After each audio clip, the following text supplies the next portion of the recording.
really wanted to start making videos and decided to start making a video once a week just around different things that I'm studying, or meditations, topics, tools, different things that I'm learning that I thought could be really interesting.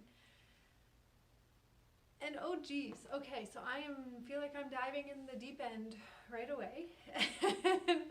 A little bit of trepidation, and yet I said I'll just talk about whatever's coming up. And I have had, I kid you not, this past week, so many moms, some of which like I've only met once before, but here we are. So many moms asking me, telling me about, what do you do about the dynamic between dads that are loving, wonderful fathers, and then their daughters start to hit puberty and they start to get controlling and they're seeing different sides of their partner they haven't seen before. And so my hesitation about especially starting off doing videos about this topic is because, you know,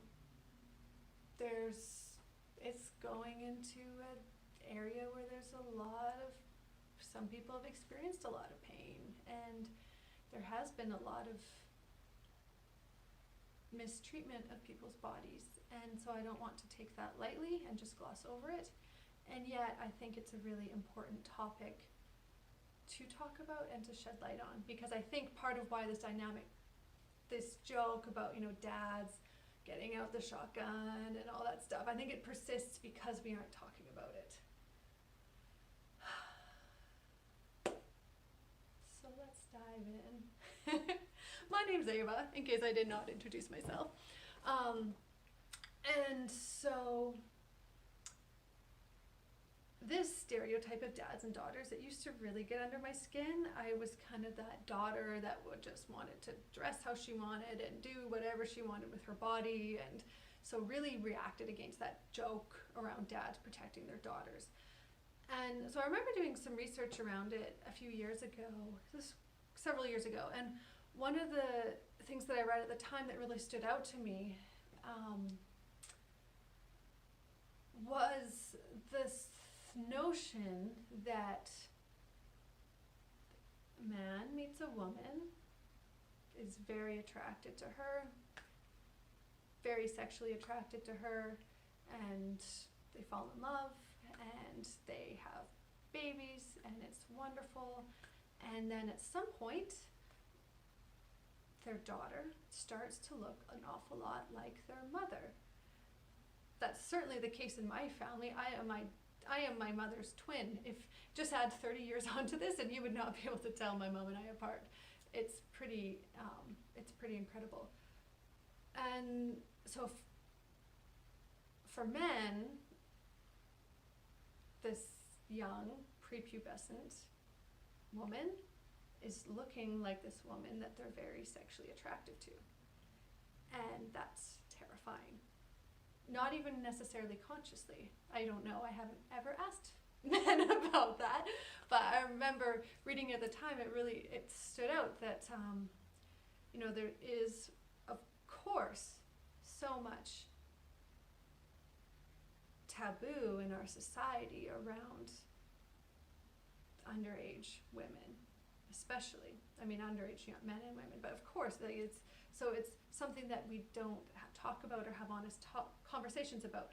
And so the thought is that even if a man has an inkling of, like, there's a mini version of my wife and this woman's really attractive and this person is like, my daughter's beautiful, everyone thinks their daughter's beautiful, and so there's a fear that, oh my gosh, what if I find her attractive?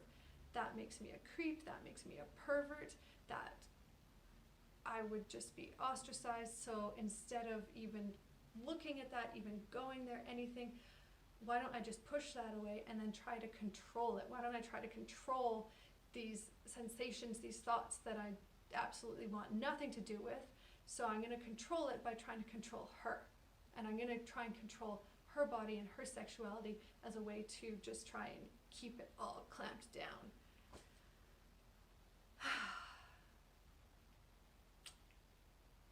Yeah, that's all I got. That's what I got to say. And what I wanted to say was that when I was thinking about this is that it's just such a good, that theory is such a good example of how the shadow works, that we have these thoughts, all of us, men, women, everyone in between, every human being, at somewhere in our psyche, in our mind, has thoughts and feelings that are embarrassing, that are taboo, that we fear if anyone knew that we were thinking them, that they would just ostracize us, they would label us, they would think we're a creep, we're weird, they would not want anything to do with us. So we try to hide those things and keep them in and push them down, and then they come out in really awkward ways, because the more you try to suppress something, the more it's going to bubble up. And so like I said, it's not a this isn't a topic that I want to take lightly, but I thought that, you know, the gem in it is just to see how human it is to have shadow vulnerabilities, and especially around sex, because there's so much about it that we don't talk about. There's so much taboo. It's such a vulnerable act, and if you don't talk about things, or if there's sort of no-fly zones of like, you just don't talk about that because you'll look like a weirdo, then that's where a lot of pain can manifest, and then just a lot of projection can happen. And so, yeah, how about you? What are the things lurking in the back of your psyche that maybe you don't quite want to go there? You don't quite want to admit that they're there, or maybe you're aware, but you have no idea how to talk about it with anybody.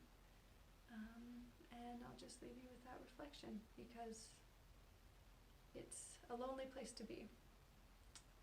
And the more aware we are of these things, the more we're able to work with them in a very wholesome way. So that's my thoughts. That's my way of kicking off a video series with just some nice, light food for thought. But why not start with the shadow? And I will see you next week with who knows what I'll be diving into then, but I hope to see you there. Ciao, ciao.